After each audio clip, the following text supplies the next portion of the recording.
माननीय supreme court ने 2 फैसले दिए हैं।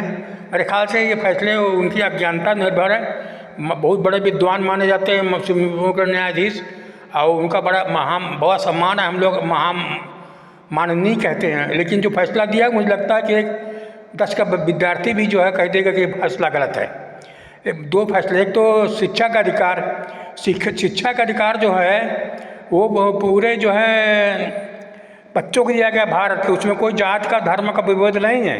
हर बच्चा जो है भारत में रहता है उसको जो है शिक्षा का अधिकार है, उसे शिक्षा दी जाएगी। अब मान ली सुप्रीम कोर्ट को एक बेंच ने कह दिया कि ये मुस्लिम लोगों पर नहीं लागू होगा, धारा 25 से 30 के बीच में मुस्लिम अधिकारों का उल्लंघन है।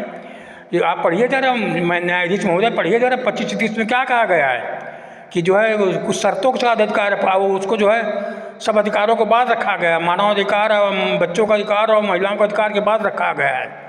और जो इसमें जो कानून बनाया गया शिक्षा अधिकार, इसमें कोई उल्लेख नहीं है कि जो है ये मुसलमानों पर नहीं लागू होगा, ये सब भारत पर लागू होगा। और दूसरा जो है ये बच्चों को शादी का जो जो कानून बना है कि child prevention of child marriage act, ये माननीय सुप्रीम कोर्ट जज कहते हैं, बेंच कहते हैं कि ये मुस्लिम लड़कियों पर नहीं लागू होगा। आखिर ऐसे लोगों को जजों कौन जज बना देता है जिसको न ज्ञान है न संविधान का पढ़ना, ये क्या एजेंडा चला रहे हैं कि कल चाचा भतीजा के कमरे से जज बन जाते हैं। जब चाइल्ड प्रिवेंशन चाइल्ड एक्ट बना है तो क्या उसमें लिखा है क्या कि ये मुसलमानों पर लागू होगा?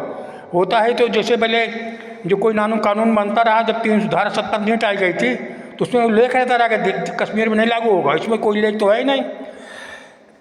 बच्चों का अधिकार जो है, महिलाओं का अधिकार जो है प्रस्तावना में लिखा गया है। अब पहले जो है 14, 15, 16 सब में इसमें कहा गया है कि 20, 25 में जो है 25, 30 में जो है धार्मिक अधिकार है। तो मेरा राष्ट्रपति महोदय से अपील है कि माननीय सुप्रीम कोर्ट से जो है इस पर से विचार मांगे और कहे कि आप आदेश दें कि जो है ये शिक्षा का अधिकार और prevention of child marriage control act सभी धर्म मुसलमानों पर भी लागू हो, और इसमें आदेश जारी करें। इसके लिए बड़ी बेंच बनाए माननीय सुप्रीम कोर्ट।